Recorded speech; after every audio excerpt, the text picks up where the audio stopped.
Assalamualaikum students, my name is Muhammad Umair Malik and I welcome you all in Introduction to Bootstrap 5 course. आज हम इस course का lecture number 11 start करेंगे जिसके अंदर हम मजीद कुछ स्पेसिंग से रिलेटेड क्लासेस को देखेंगे। सबसे पहले बात करेंगे पैडिंग क्लासेस की, देन हम CSS की लेंथ का एक यूनिट ऑफ मेजरमेंट देखेंगे which is REM, root element font size. उसके बाद हम डिफरेंस देखेंगे मार्जिन का, जिसको हम लास्ट लेक्चर में डिस्कस कर चुके हैं, मार्जिन का विद पैडिंग। और लास्ट के अंदर हम लोग डिस्कस करेंगे गटर्स क्लासेस को। तो चलते हैं VS कोड की तरफ और इन सबको इंप्लीमेंट करके देखते हैं। जी स्टूडेंट्स, तो अब हम आ चुके हैं अपने VS कोड के अंदर और यहाँ पर सबसे पहले हम लोग बात कर लेते हैं पैडिंग की। तो स्टूडेंट्स, पैडिंग क्या करती है? पैडिंग बेसिकली आपके एलिमेंट के इनसाइड स्पेस देने के लिए यूज होती है। हमने लास्ट लेक्चर के अंदर मार्जिन के बारे में पढ़ा था और मार्जिन क्या करता था? Outside the element space adjust करता था। वो हम स्पेस लेफ्ट साइड पर भी दे सकते हैं, राइट साइड पर भी, टॉप साइड पर भी एंड बॉटम साइड पर भी। सिमिलरली क्या करता है? पैडिंग भी क्या करती है? स्पेस देती है और similarly left, right, top, bottom each side के ऊपर हम स्पेस देते हैं थ्रू पैडिंग। फर्क क्या है? फर्क सिर्फ और सिर्फ यह है कि पैडिंग एलिमेंट के इनसाइड स्पेस को एडजस्ट करती है। सबसे पहले क्या करते हैं? हम यहाँ पर एक कंटेनर बनाते हैं, एक रो बनाते हैं। रो को हम क्या करते हैं? एज यूजुअल एक बैकग्राउंड कलर दे देते हैं, फॉर एग्जांपल डार्क।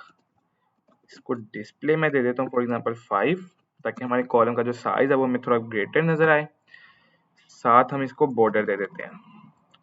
अब मैं इसके अंदर एक कॉलम ऐड करने जा रहा हूँ, ठीक है। इसको मैं background colour for example info दे रहा हूँ। अब अगर मैं आपको इसकी आउटपुट दिखाऊं, आप देखें कि हमारे पास जो कॉलम है, ये जो मैंने कॉलम ऐड किया, आप देखें कि इसको बाय डिफॉल्ट भी कुछ पैडिंग मिली हुई है। मैं क्यों कह रहा हूँ उसको पैडिंग मिली हुई है? क्योंकि अभी हमने देखा कि पैडिंग क्या होती है? एलिमेंट के इनसाइड स्पेस।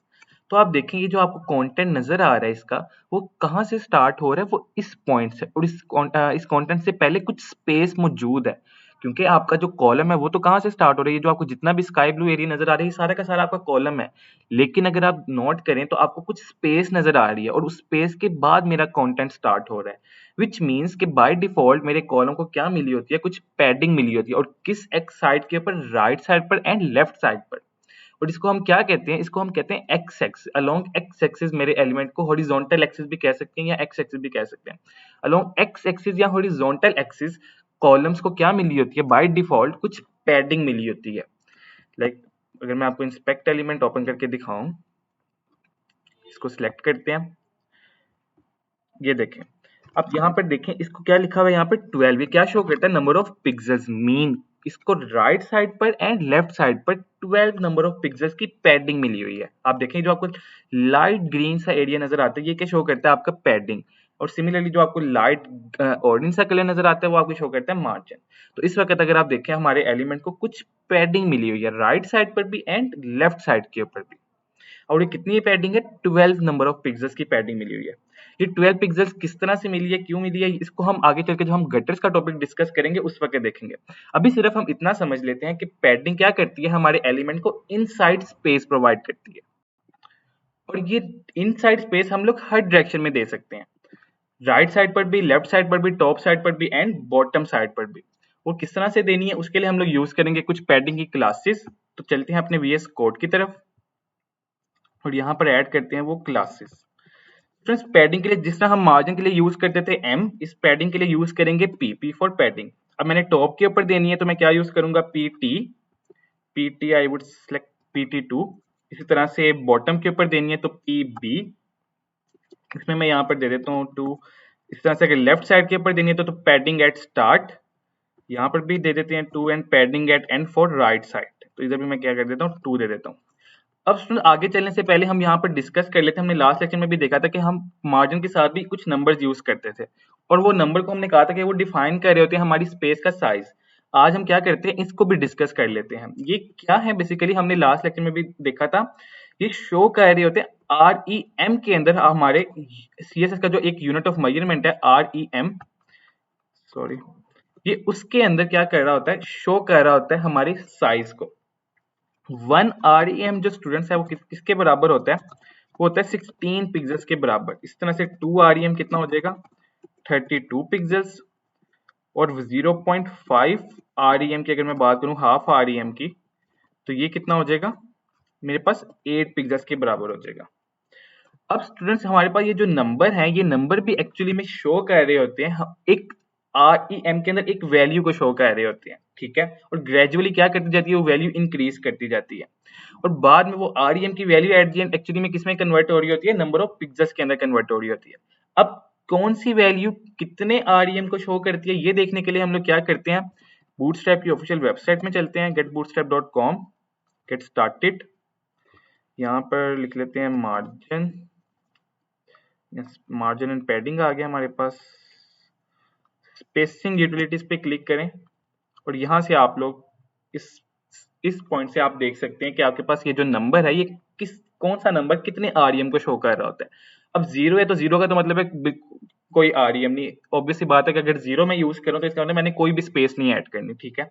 अगर मैं वन यूज करता हूँ, बेशक मार्जिन के साथ बेशक पैडिंग के साथ, वन का क्या मतलब है स्टूडेंट्स, वन का मतलब है 0.25 REM, टू का क्या मतलब है 0.5 REM, थ्री का मतलब है 1 REM, फोर का मतलब है 1.5 and five which is maximum, इसका मतलब है 3 REM।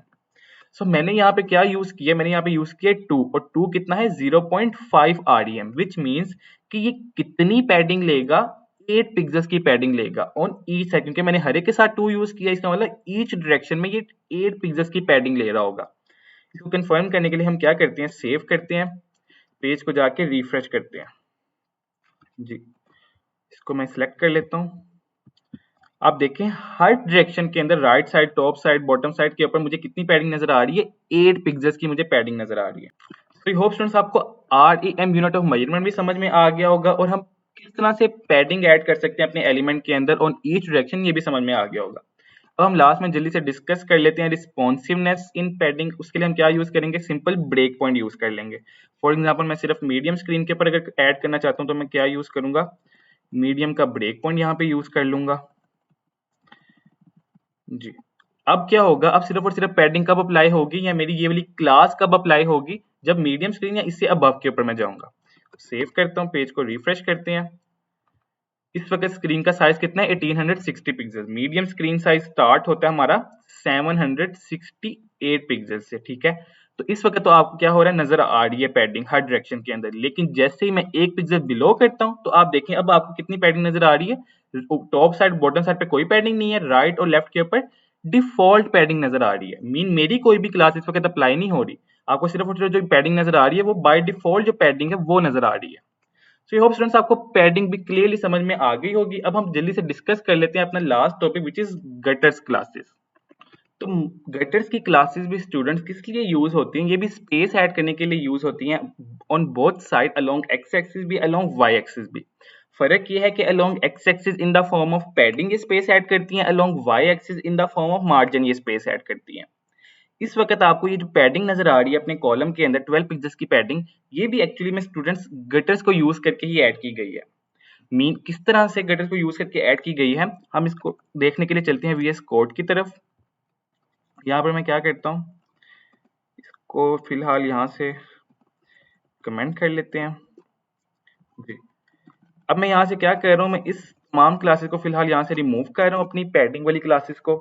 इसकी जगह मैं यहाँ पर ऐड करता हूँ गटर्स को, लाइक जी के साथ G for gutter and x का मतलब अलोंग एक्स एक्सिस की मैं बात कर रहा हूँ। और अब मैं जो भी वैल्यू देगा तो वो किस तरह से इफेक्ट करेगी, इन द फॉर्म ऑफ पैडिंग। तो यहाँ पर मैं वैल्यू यूज कर लेता हूँ, फॉर एग्जाम्पल 3, और इन 0 1 2 3 4 5 का मतलब बिल्कुल वही है जो कि हम अभी पीछे देख चुके हैं।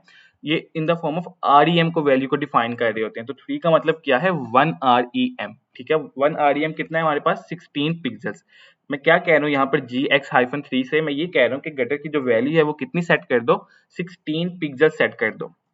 अब स्टूडेंट्स ये 16 पिक्सेल्स की वैल्यू मेरी पैडिंग को किस तरह से इफेक्ट करेगी, आप देखें कि इस वक्त जो आपको पैडिंग नजर आ रही है वो एक्चुअली में ये यहाँ पर दी गई है, पैडिंग राइट और पैडिंग लेफ्ट।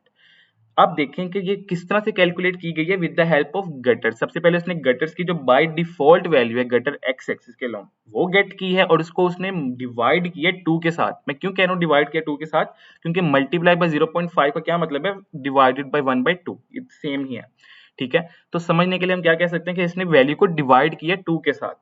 सो 1.5 REM कितना होता है, 24 पिक्सेल्स। 24 डिवाइडेड बाय 2 कितना होता है, 12 पिक्सेल्स। तो इसलिए आपको यहाँ पर नजर आ रही है इस वक्त 12।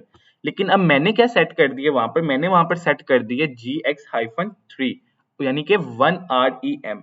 अब 1 REM या 16 पिक्सेल्स क्या होंगे, डिवाइड होंगे 2 से, तो कितनी पैडिंग रह जाएगी, बन जाएगी 8 पिक्सेल्स की। अब अगर आप देखें पैडिंग कितनी हो चुकी है, अब आप देखें पैडिंग 8 हो चुकी है। और ये किस तरह से हुई है, क्योंकि मैंने वहां पे वैल्यू जो है गेटर्स की सेट कर दी थी 1 REM। अब 1 REM या 16 पिक्सल एक्चुअली में डिवाइड हो रहे हैं किससे, 2 के साथ, तो 16 divided by 2 is equal to 8। तो इसलिए आपको इस वक्त अब 8 पिक्सल्स की राइट साइड पर और लेफ्ट साइड के ऊपर पैडिंग नजर आ रही है। आई होप आपको हॉरिजॉन्टल एक्सिस के अलोंग जब हम गटर्स को यूज करके किस तरह से पैडिंग ऐड कर सकते हैं ये समझ में आ गया होगा। अब हम क्या करते हैं, बात कर लेते हैं अपने वर्टिकल एक्सिस के अलोंग गटर्स को ऐड करने की। तो उसके लिए हम क्या यूज करेंगे, G Y, G for gutter, Y for Y axis के अलोंग। एंड सिमिलरली यहाँ पर भी मैं कोई नंबर यूज कर लेता हूँ, मैं 3 ही यूज कर लेता हूँ। इसका क्या मतलब है, 3 का मतलब 16 पिक्सल्स मीन 1 REM। तो अब ये क्या करेगा, ये 1 REM के बराबर मार्जिन ऐड करेगा, किस साइड पे, टॉप साइड के ऊपर, मेरे एलिमेंट के ऊपर। तो मैं क्या करता हूँ, इसको सेव करता हूँ एंड पेज को जाके रिफ्रेश करता हूँ। तो अब देखें जैसे ही मैंने पेज को रिफ्रेश किया, इसने अब इस एलिमेंट के आउटसाइड क्या किए, कुछ स्पेस ऐड किया। और आउटसाइड द एलिमेंट जो स्पेस होती है उसको हम क्या कहते हैं, मार्जिन कहते हैं। तो इसने कितनी स्पेस ऐड कर दी है स्टूडेंट्स, इसने स्पेस ऐड कर दी है 16 पिक्सल्स की। अगर आप यहाँ पर देखें, ये देखें मार्जिन कितना ऐड हुआ है, 16 पिक्सल्स का on top side. So gutter की क्लास क्या करती है, जो भी हम वैल्यू देते हैं वो इन टर्म्स ऑफ REM क्या करता है, उतने नंबर ऑफ पिक्सल्स की मार्जिन ऐड कर देता है हमारे एलिमेंट के टॉप साइड के ऊपर। एक और चीज यहाँ पर आप देख लेते हैं, हमने इस वक्त मार्जिन ऐड किया था अपने कॉलम के ऊपर। अगर यही मार्जिन मैं यहाँ से उठा के कहाँ पर ऐड करूँ, मार्जिन भी एंड ये पैडिंग भी मैं अपने इस रो के ऊपर ऐड कर देता हूँ। अब क्या होगा, जब हम रो के ऊपर ऐड करें, रो लेवल पे ऐड करें, अब ये खुद पे खुद हर कॉलम को क्या करेगा, मार्जिन भी देगा और पैडिंग भी देगा। अगर मैं आपको सेव करके दिखाऊं, पेज को मैं रिफ्रेश करता हूं, अब आप देखें इस वक्त स्टूडेंट्स मेरे एलिमेंट को अगर मैं कॉलम की बात करूं, इसको पैडिंग तो बिल्कुल ठीक तरह से मिल रही है, 8 पिक्सल्स मिल रही है, लेकिन मार्जिन यहाँ पर मुझे नजर तो आ रहा है, उसने 16 पिक्सल यहाँ पर लिखा तो हुआ है, लेकिन आप एक चीज नोट करें, आपको यहाँ पर मार्जिन विजिबल नहीं हो रहा। अभी भी वो क्या है, बिल्कुल टॉप के साथ बिल्कुल लगा हुआ है, मतलब आपको कोई भी स्पेस नहीं नजर आ रही स्क्रीन के टॉप में और इस एलिमेंट के दरमियान। इसकी क्या वजह है, इसकी वजह ये है स्टूडेंट्स, जब हम रो लेवल के ऊपर इसको अप्लाई करते हैं अपने गटर्स को, तो वो क्या करता है, क्योंकि अब गटर ने क्या किया, सबसे पहले आप देखें गटर ने कॉलम को तो क्या कर दिया, उसने 16 पिक्सल्स का मार्जिन दे दिया, ठीक है, लेकिन उसने साथ ही साथ रो को क्या कर दिया, -16 पिक्सल्स का मार्जिन दे दिया। अब क्या हुआ था, जब हमने इसको मैं आपको दिखाने के लिए ना सबसे पहले क्या करता हूँ, इस रो के मार्जिन को फिलहाल यहाँ से खत्म करता हूँ। तो मैं क्या करता हूँ, empty 0 लिख देता हूँ ताकि आपको समझ आ सके मैं क्या कहना चाह रहा हूँ। आप देखें बाय डिफॉल्ट इसका क्या बिहेवियर था, ये था, इसने कॉलम्स को ऐड किया था 16 पिक्सल्स का मार्जिन, हमें नजर भी आ रहा है यहाँ पर। लेकिन स्टूडेंट्स इसने उसके बाद क्या किया था, उसने रो को भी क्या किया, -16 पिक्सल्स का मार्जिन दे दिया था। उस -16 पिक्सल्स के मार्जिन की वजह से क्या हो रहा था, हमें नजर नहीं आ रहा था हमारे जो एलिमेंट को मार्जिन मिला हुआ था वो, क्योंकि वो -16 पिक्सल जब हम देते हैं तो वो क्या करता है, वो एलिमेंट के अंदर मीन रो को अगर -16 पिक्सल में मार्जिन दिया तो वो क्या करेगा, वो रो के अंदर जाके -16 पिक्सल बाहर ले आएगा। इस रो के अंदर अगर मैं इस -16 पिक्सल्स, ये जो आपको ब्लैक एरिया नजर आ रहा है, ये एक्चुअली में कितना है, ये 16 पिक्सल्स के बराबर है, जो कि क्या थी, स्पेस थी एज मार्जिन मेरे इस एलिमेंट की। उतनी ही स्पेस मैंने क्या किया, मैंने रो से कहा -16 पिक्सल मार्जिन सेट कर दिया, उसने क्या किया, उसने उतनी ही स्पेस अंदर से उठा के बाहर ले आया। तो उससे क्या हुआ, उसकी वजह से मुझे नजर नहीं आ रहा था मेरा जो मार्जिन मिला हुआ है, मेरे एलिमेंट को मार्जिन मिला हुआ था। सो अगर हम यहाँ से इसको खत्म करें, तो आप देखें अब आपको दोबारा से वो ऊपर चला गया, आपको नजर नहीं आ रहा। उसकी यही वजह थी स्टूडेंट्स, उसने जितना कॉलम ने अपने आप को मार्जिन दिया था, रो ने उतना ही बिल्कुल मार्जिन अपने आप को इन माइनस नेगेटिव वैल्यू के साथ दे दिया था, जिस वजह से वो स्पेस क्या हो गई थी, खत्म हो गई थी। अगर मैं अब यहाँ पर एक और कॉलम ऐड कर रहा हूँ, लेकिन इस कॉलम को मैं सेकंड लाइन के अंदर शो करवाना चाहूँ, तो मैं यूज कर लेता हूँ रो कॉल्स 1। ये रो कॉल्स 1 क्या बेसिकली बता रहा है कि एक लाइन के अंदर कितने नंबर ऑफ कॉलम्स आना चाहिए, तो मैं यहाँ पे कह रहा हूँ सिर्फ एक कॉलम आना चाहिए। तो सेव करता हूँ, पेज को रिफ्रेश करता हूँ जी। तो आप देखें सेकंड जब लाइन के अंदर जब मुझे कॉलम नजर आया, उसका बिहेवियर बिल्कुल ठीक है, उसके अंदर मुझे मार्जिन बिल्कुल ठीक तरह से नजर आ रहा है। सिर्फ जो फर्स्ट कॉलम है उसके अंदर हमें थोड़ा सा इश्यू नजर आया, वो ये, और वो भी क्यों नजर आया, क्योंकि हमने देख लिया उसने क्या किया, उसने जितना कॉलम को मार्जिन सेट किया उतना ही बिल्कुल मार्जिन उसने लेकिन इन the form of negative margin add कर दिया था हमारी रो को, जिसकी वजह से क्या हुआ था, फर्स्ट कॉलम का हमें मार्जिन नहीं था नजर आ रहा। लेकिन अगर आप चाहते हैं कि आप फर्स्ट कॉलम को भी मार्जिन देना चाहें तो आप क्या कर सकते हैं, सिमिलरली सिर्फ आप यहाँ पर जाके रो के अंदर जो आपके पास मार्जिन मिला हुआ है, रो के डिफॉल्ट मार्जिन को क्या कर सकते हैं, जीरो कर सकते हैं, एम्प्टी जीरो। सो उससे क्या होगा, आपको अपने फर्स्ट कॉलम के ऊपर भी मार्जिन शो होना शुरू हो जाएगा। सो आई होप स्टूडेंट्स आपको आज का लेक्चर समझ में आ गया होगा। आज हमने तीन चीजों को बेसिकली डिस्कस किया। सबसे पहले हमने पैडिंग के बारे में देखा, देन हमने पैडिंग क्या और मार्जिन का ही एक unit of measurement which is REM, जो कि CSS का एक्चुअली में एक लेंथ का यूनिट है मेजरमेंट के लिए, उसको हमने देखा कि वो किस तरह से काम करता है और किस तरह से हम उसको मार्जिन क्लासेस और पैडिंग क्लासेस में यूज कर सकते हैं। देन हमने लास्ट के अंदर देखा गटर्स को, और गटर्स के थ्रू हमने देखा कि हम गटर्स के थ्रू पैडिंग भी ऐड कर सकते हैं अलोंग हॉरिजॉन्टल एक्सिस या एक्स एक्सिस, और हम गटर्स के थ्रू ही मार्जिन भी ऐड कर सकते हैं अलोंग वाई एक्सिस या vertical axis. So I hope आपको आज का लेक्चर क्लियरली समझ में आ गया होगा। मिलते हैं आपसे नेक्स्ट लेक्चर के अंदर, और तब तक के लिए थैंक यू वेरी मच।